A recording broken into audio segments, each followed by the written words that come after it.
الحمد لله رب العالمين والصلاة والسلام على سيد الأنبياء والمرسلين أما بعد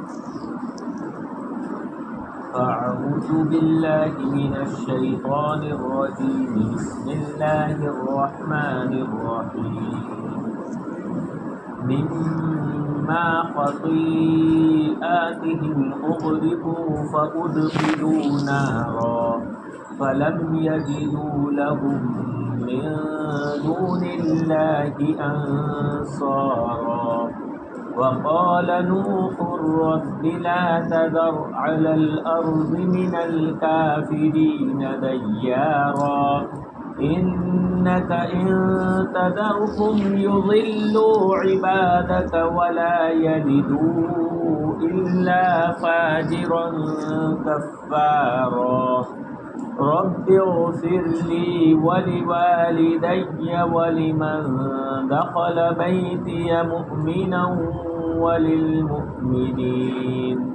وللمؤمنين والمؤمنات ولا تزد الظالمين إلا تبارا۔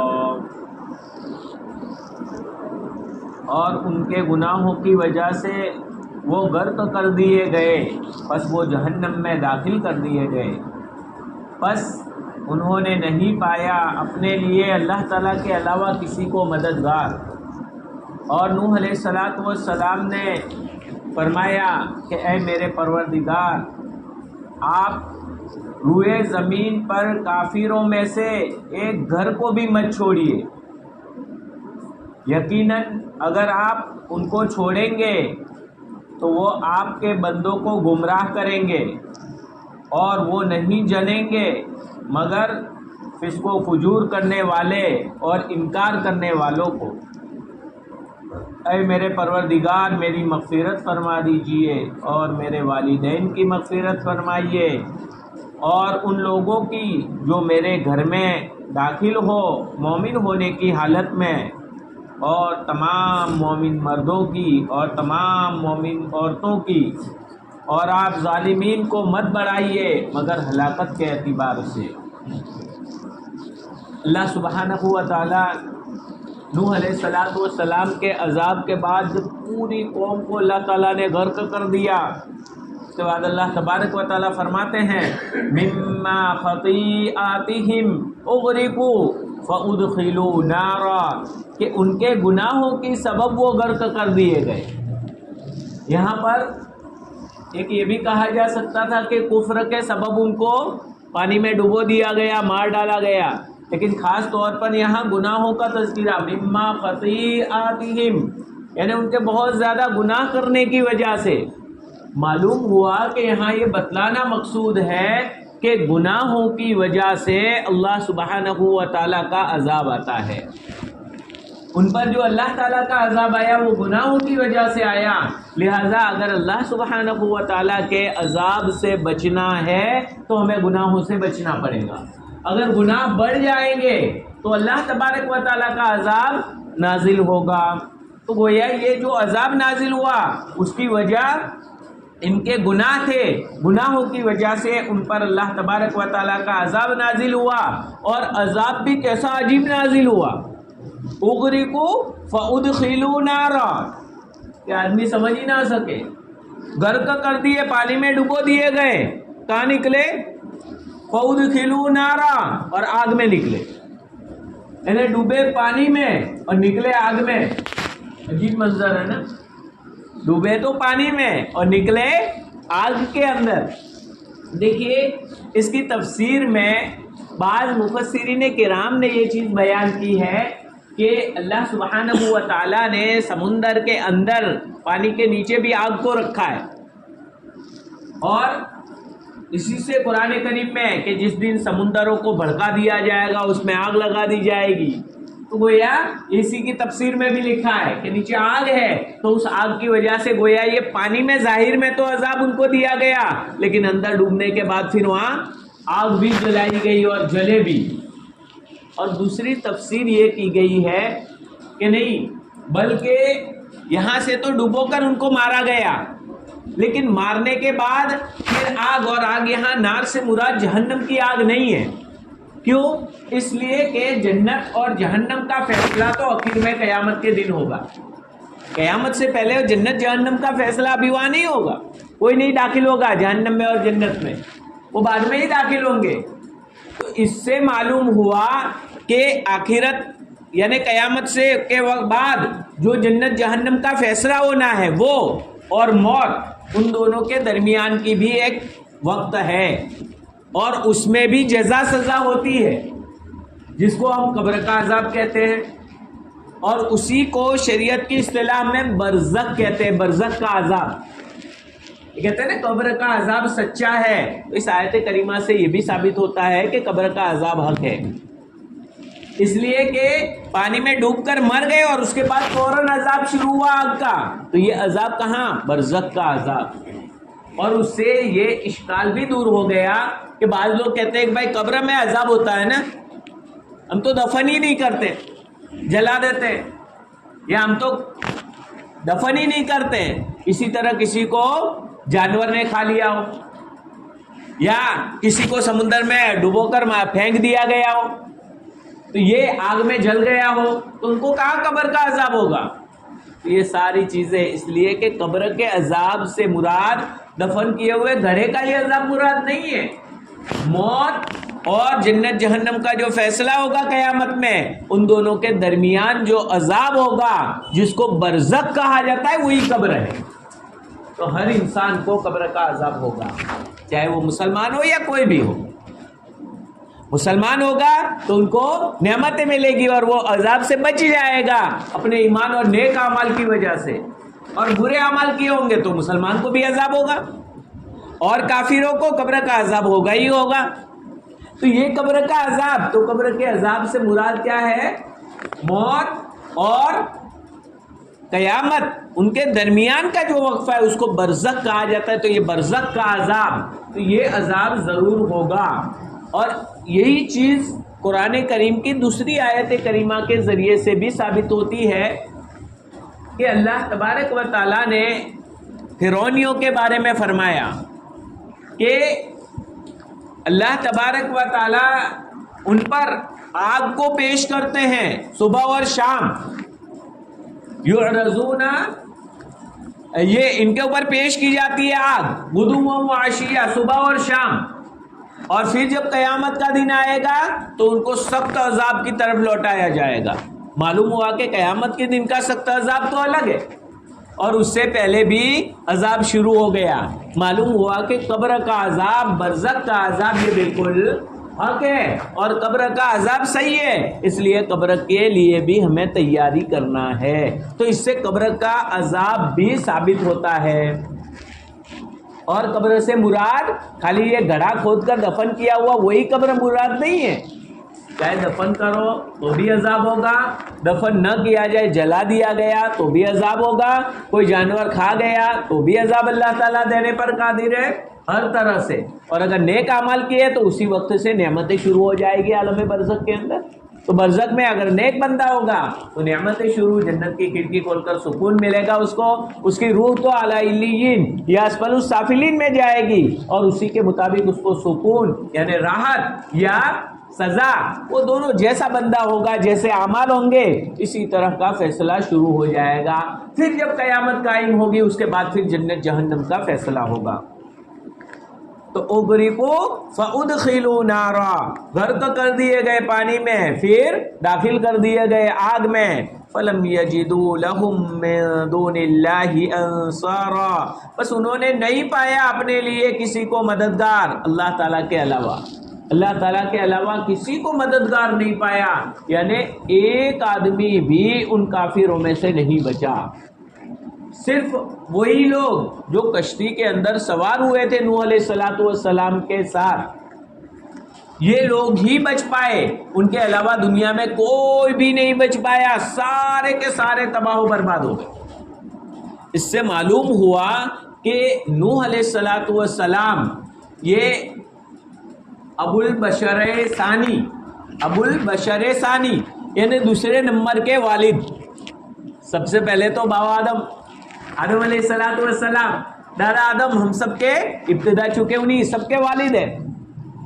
لیکن دوسرے نمبر کے اگر والد ہے تو وہ نوح علیہ السلام ہے، اس لیے کہ اس کے بعد جو نسل چلی وہ نوح علیہ السلام کے 3 بیٹے، حام، سام اور یافس، یہ 3 بیٹے، انہی 3 بیٹوں کی اولاد چلی۔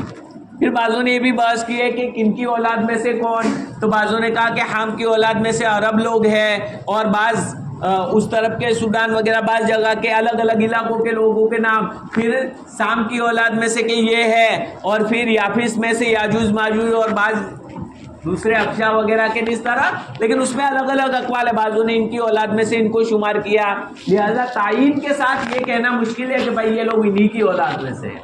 ہاں اتنا ہے کہ ان 3 بیٹوں حام، سام اور یافس، ان تینوں کی اولاد میں سے یہ پورا ترک وغیرہ کو یہ یافس کی اولاد میں سے شمار کیا ہے، تو یہ ان کی اولاد میں سے گویا، اس لیے ہم تمام کے والد، دوسرے نمبر کے والد حضرت نوح علیہ السلام ہیں، تو گویا پورے عالم میں تھا۔ اب رہا یہ سوال کہ بعض تمام مورخین تو اس بات کو نہیں مانتے کہ نوح علیہ السلام کے زمانے وہ پورے عالم میں عذاب آیا تھا۔ تو پہلی بات تو یہ ہے کہ دیکھیے عیسائی لوگ یہ بھی اس بات کو تسلیم کرتے ہیں کہ ہاں نوح علیہ السلام کے زمانے میں، یعنی وہ اپنے طور پر نبی کا نام لیتے ہیں لیکن کہ ہاں عذاب آیا تھا، تو اس کو وہ بھی مانتے ہیں، یہودی بھی مانتے ہیں، مسلمان بھی مانتے ہیں۔ بعض مشرکین اور وہ لوگ نہیں مانتے، تو ہو سکتا ہے کہ ان تک یہ بات نہ پہنچی ہو، ورنہ ہندوستان کی پرانی تاریخوں میں بھی یہ بات ملتی ہے کہ ہاں عذاب آیا تھا پانی کا اس طرف کا۔ تو اس سے معلوم ہوا کہ یہ عذاب پورے عالم میں، اور قرآن کریم کی آیتوں سے بھی اور احادیث مبارکہ سے بھی یہی معلوم ہوتا ہے کہ پورے عالم اور پوری دنیا پر عذاب آیا تھا۔ اسی لیے جمہور مفسرین کرام کی رائے یہی ہے کہ یہ عذاب پورے عالم میں آیا تھا، دنیا میں کوئی بھی بچا نہیں تھا، اور یہ ان کے گناہوں کی وجہ سے غرق ہو گئے، اور اللہ تعالیٰ کے علاوہ کسی کو انہوں نے مددگار نہیں پایا۔ یہاں تک کہ لکھا ہے کہ اگر اللہ سبحانہ و تعالیٰ، ابن اسحاق کے حوالے سے لکھا ہے کہ اگر اللہ تبارک و تعالیٰ کسی پر رحم کرتے، اس دن کسی پر رحم نہیں کیا، سب کو ختم گناہوں کی وجہ سے، کہ اگر اللہ تعالیٰ رحم کرتے تو ایک عورت پر رحم کرتے۔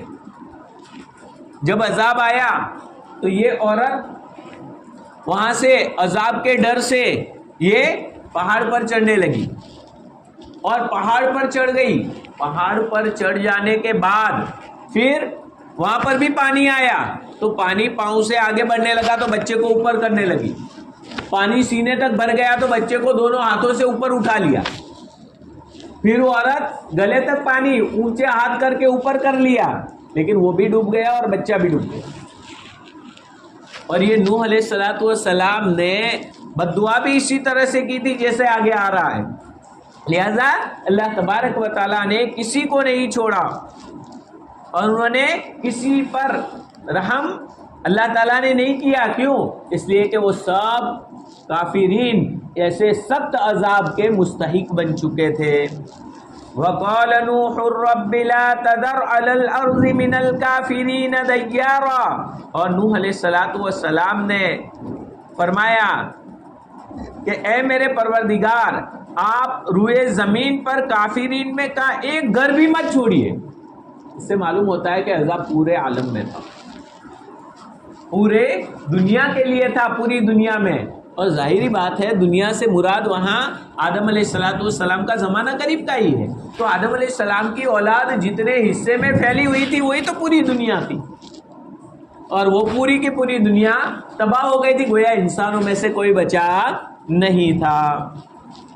تو اسی پورے کے پورے لوگوں کے لیے نوح علیہ السلام مبعوث ہوئے تھے، اور اس وقت نوح علیہ السلام کے بد دعا کرنے کی وجہ سے ایک گھر کو بھی مت چھوڑنا۔ اب سوال یہاں پر یہ ہوتا ہے کہ ایسی سخت بد دعا کیوں کی کہ ایک گھر کو بھی مت چھوڑنا، اور نوح علیہ السلام نے بد دعا کیوں فرمائی؟ تو دیکھیے نوح علیہ السلام نے اس وقت تک بد دعا نہیں فرمائی جب تک کہ 950 سال تبلیغ کی، لوگوں کو سمجھایا، نسل در نسل کفر کرتے گئے. لیکن پھر ایک مرتبہ ایک شخص اپنے بچے کو ساتھ میں لے کے چلا تو ساتھ میں اٹھائے ہوئے تھا.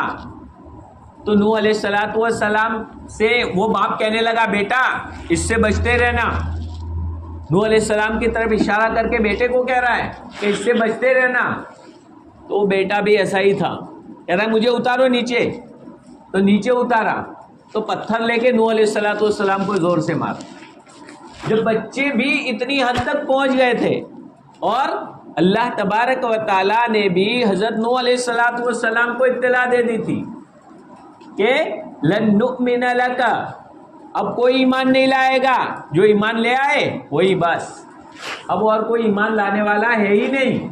جب اللہ تبارک و تعالیٰ نے بتلا دیا کہ اے نوح علیہ السلام اب جتنی بھی محنت کر لو اب کوئی ایمان لانے والا نہیں ہے, پھر نوح علیہ السلام نے بد دعا کی اور فرمایا کہ کافروں میں سے ایک گھر کو بھی مت چھوڑنا بلکہ سب کو ختم کر دیجئے.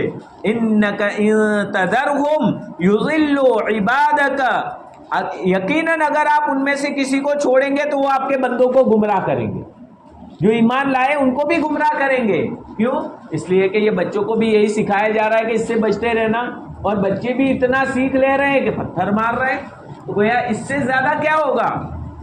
وَلَا يَلِدُوا إِلَّا فَاجِرًا كَفَّارًا, اور وہ نہیں جنیں گے, یعنی ان کی اولاد بھی جو پیدا ہوگی تو وہ فسق و فجور کرنے والی اور انکار کرنے والی, کفر کرنے والی کی اولاد پیدا ہوگی. اور چونکہ اللہ تعالیٰ نے بتلا دیا تھا کہ اب کوئی ایمان لانے والا نہیں ہے تو گویا ان کی نسل بھی اب آگے ایمان لانے والی نہیں ہے. اللہ تبارک و تعالیٰ نے بتلا دیا تھا, تو اسی وجہ سے نوح علیہ السلام نے فرمایا کہ یہ اب فسق و فجور کرنے والے اور ایسے لوگوں کو ہی جنیں گے کیونکہ یہ تو کافر ہے. اب سوال یہ کہ آیا کافروں سے اولاد کا کافر ہی ہونا یہ تو ضروری نہیں ہے. بعض دفعہ باپ تو بد کردار اور کافر ایسا ہوتا ہے لیکن اولاد بڑی نیک پیدا ہوتی ہے, بلکہ نبی پیدا ہوتی ہے. جیسے ابراہیم علیہ السلام ان کے والد بت بنانے والے, بیچنے والے, بڑے پجاری, لیکن بیٹا نبی. اور اسی طرح سے کبھی کبھی باپ تو بڑا نیک اور بیٹا کافر. جیسے حضرت نوح علیہ السلام کا خود واقعہ سن لیجئے کہ ان کا بیٹا کنعان تو وہ کافر ہوا. تو ہوتا ہے اسی طرح سے بعض بزرگوں کے اولاد وہ شریر ہوتی ہے اور بعض شریروں کی اولاد یہ نیک صالح بن جاتی ہے, تو یہ ہوتا ہے. تو اس پر تفسیر حقانی میں ایک بہت شاندار بات لکھی ہے, وہ یہ کہ عام طور پر تو بدی کا نتیجہ برائی ہوتا ہے, لیکن کبھی کبھی برا انسان یا کافر انسان اس سے اندر کوئی نیک طبیعت ہوتی ہے اور نیک کام اس سے ہو جاتا ہے, تو وہ اچھا کام ہو جاتا ہے, تو اس اچھائی کا نتیجہ اس کے اندر جو ہوتا ہے اور وہ نطفہ کی صورت میں جب باہر نکلتا ہے تو وہ اولاد نیک صالح بن جاتی ہے. اور کبھی نیک انسان ہوتا ہے لیکن اس کے اندر کوئی گناہ یا نبی سے بھی کوئی خلاف اولا بات ہوگی. نبی سے کوئی گناہ نہیں ہوتا, نبی انبیاء کرام علیہ السلام معصوم ہوتے ہیں, تو یہ ان کے بارے میں ہم یہ کہ خلاف اولا چیز اس کی برائی یا کوئی گناہ دوسرا غیر نبی سے گناہ ہو جاتا ہے اور گناہ کی وجہ سے وہ نبوست, تو وہ نطفہ جب نکلتا ہے اور اثر انداز ہوتا ہے تو اولاد بھی ایسی پیدا ہوتی ہے کہ جو فسق و فجور اور شرارت اور کفر وغیرہ میں مبتلا ہو جاتی ہے. تو یہ اس کا بھی اثر ہوتا ہے. اس سے معلوم ہوا کہ گناہوں کا زہر کتنا خطرناک ہے کہ ہم پر تو ٹھیک لیکن ہماری اولاد پر بھی اثر کرتا ہے. ہم پر تو اثر کرتا ہے لیکن آگے نسلوں تک برباد کر کے رکھ دیتا ہے. یہ گناہوں کا زہر ہے. اللہ تعالی ہم سب کی حفاظت فرمائے. تو یہ اور ان کے بارے میں تو اللہ تعالیٰ نے پیشین گوئی دے دی تھی کہ اب کوئی ایمان لانے والا ہے ہی نہیں. اس لیے نوح علیہ السلام نے فرمایا کہ کوئی یہ اب صرف کفر اور فسق و فجور میں ہی رہیں گے. رب اغفر لی, اب ان کے لیے تو بد دعا فرمائی, سب ختم. حتیٰ کہ ان کا بیٹا، ان کی بیوی، نوح علیہ السلام کی 2 بیویاں تھیں، ایک نیک صالح تھی اور ایک کافرہ تھی۔ تو وہ کافرہ بیوی وہ بھی ہلاک ہوئی، اور جو کنعان کی ماں تھی اور یہ کنعان وہ بیٹا وہ بھی ہلاک ہوا، اور دوسری جو نیک بیوی تھی وہ کشتی میں سوار ہو گئی، اور اسی طرح سے ساتھ میں ان کے بیٹے حام، سام، یافس وغیرہ، اور ان کے علاوہ دوسرے بھی تھے، لیکن اور دوسروں کی اولاد نہیں چلی، اولاد چلی صرف ان تینوں کی، باقی کشتی میں دوسرے بھی کچھ لوگ تھے، تو یہ مسلمان، تو یہ سارے کے سارے مسلمان جو کشتی میں سوار ہو گئے تھے۔ اب نوح علیہ السلام نے چونکہ کافروں کے لیے بد دعا کی، تو مومنین کے لیے دعا کرنا۔ اس سے معلوم ہوا کہ کافروں کے لیے جب کوئی چارہ نہ ہو، ان کے لیے بہت کوششیں کر لی، اور اب کوئی چارہ نہیں، یا ان کی وجہ سے اور نقصان پر نقصان پہنچ رہا ہے، تو ایسے موقع پر ان لوگوں کے لیے بد دعا کرنا جائز ہے۔ اور یہ نوح علیہ السلام نے نہیں، انہوں نے تو کی، لیکن صرف انہوں نے نہیں، ہمارے آقا محمد رسول اللہ صلی اللہ علیہ وسلم نے بھی بد دعا کی۔ جب کچھ حفاظ کو قرآن سکھانے کے لیے لے گئے تھے، جھوٹا بہانہ کر کے کہ قرآن سکھانے کے لیے ہماری قوم مسلمان ہو گئی ہے، اور بھیجو آپ قرآن کے حافظوں کو، تو حافظوں کو لے گئے اور راستے میں دگے سے قتل کر دیا۔ جب حضور اکرم صلی اللہ علیہ وسلم کو پتہ چلا تو ان کافروں کے لیے بد دعا فرمائی اللہ کے نبی صلی اللہ علیہ وسلم نے۔ اسی طرح سے عتبہ، شیبہ وغیرہ بعض کافروں کے جو سرگنا تھے، ان کے لیے بھی اللہ کے نبی صلی اللہ علیہ وسلم نے بد دعا فرمائی تھی، اور وہ انجام کو پہنچے سارے کے سارے جن کے لیے محمد رسول اللہ صلی اللہ علیہ وسلم نے بد دعا فرمائی۔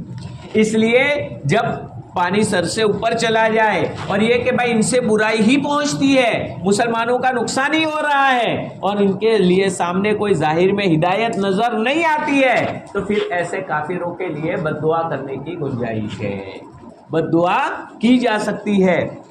یہ بھی ان آیات کی تفاسیر میں لکھا ہے مفسرین کرام نے۔ اور پھر دوسرا سبق یہ کہ جب بد دعا ان کے لیے کی جائے تو خاص طور پر مومنین کے لیے دعا کی بھی عادت ڈالی جائے۔ یہ نہیں کہ ہر وقت بد دعا ہی بد دعا، بد دعا جب ان کے لیے کی جاتی ہے تو خاص طور پر جو مومنین ہیں ہمارے، ان مومنین کے لیے دعاؤں کا بھی اہتمام کرنا چاہیے۔ رب اغفر لی، اور دعا کا ادب بھی بتلا دیا اس میں کہ جب دوسروں کے لیے، مومنین کے لیے، دوسروں کے لیے بھی دعا کرنا ہے تو نہیں اللہ پاک ان کو یہ دے دے، یہ طریقہ نہیں ہے۔ سب سے پہلے تو محتاج ہمیں، اپنے آپ کو محتاج سمجھو۔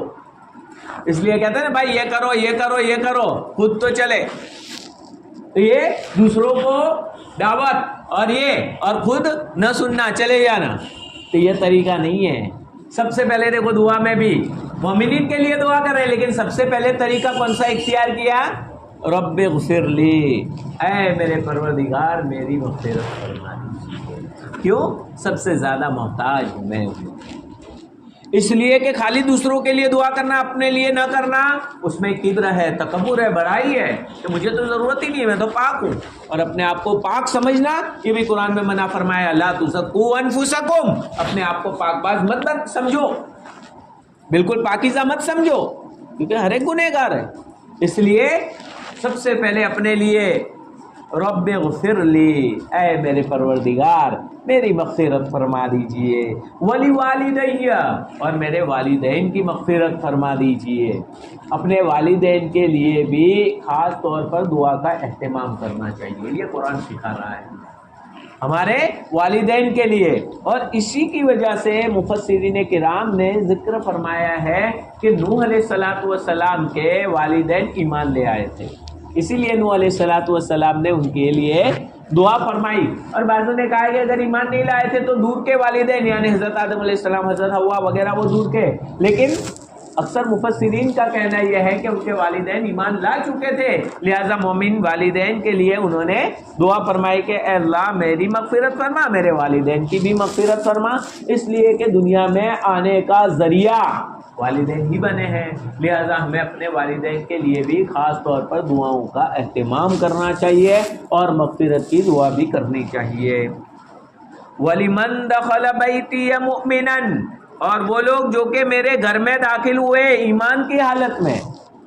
گھر سے مراد بعض مفسرین کرام نے کہ نوح علیہ السلام کا گھر، بعض مفسرین کرام نے گھر سے مراد مسجد لی ہے کہ جو بھی میری مسجد میں اور عبادت کرنے کے لیے نماز کے لیے داخل ہوئے ہیں، اور بعض مفسرین کرام نے کشتی مراد لی ہے کہ جو بھی ایمان کی حالت میں میری کشتی میں سوار ہو گئے ان کی بھی یعنی اصحاب کشتی کی مغفرت فرما دیجئے.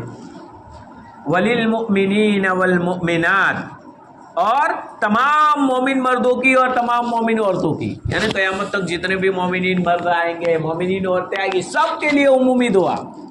تو دیکھیے اس میں دعا کا طریقہ بھی بتلا دیا کہ سب سے پہلے اپنے لیے، اپنے والدین کے لیے، اور پھر خاص طور پر جن کے لیے دعا کرنا ہے ان کے لیے، اور پھر عموماً تمام امت مسلمہ کے لیے دعا کرنی چاہیے. یہ دعا کا ایک طریقہ ہوا. وَلَا تَزِدِ الظَّالِمِينَ إِلَّا تَبَارًا، اور آپ ظالمین کو مت بڑھائیے مگر ہلاکت کے اعتبار سے، یعنی ان ظالموں پر اب رحم مت کیجئے بلکہ ان ظالموں کو تو برابر ہلاک کیجئے تاکہ آنے والوں کے لیے عبرت بن جائے اور آنے والی نسلیں ان کے نقش قدم پر نہ چلے اور ان کے نقش قدم پر چلتے ہوئے گمراہ نہ ہو بلکہ اس عذاب کو یاد کر کے کانپ جائے اور سوچ کر وہ دین کی طرف مائل ہو جائے. اللہ تبارک و تعالیٰ کے فضل و کرم سے یہ سورہ نوح کی تفسیر مکمل ہوئی. آئندہ سورہ جن کی تفسیر آتی ہے.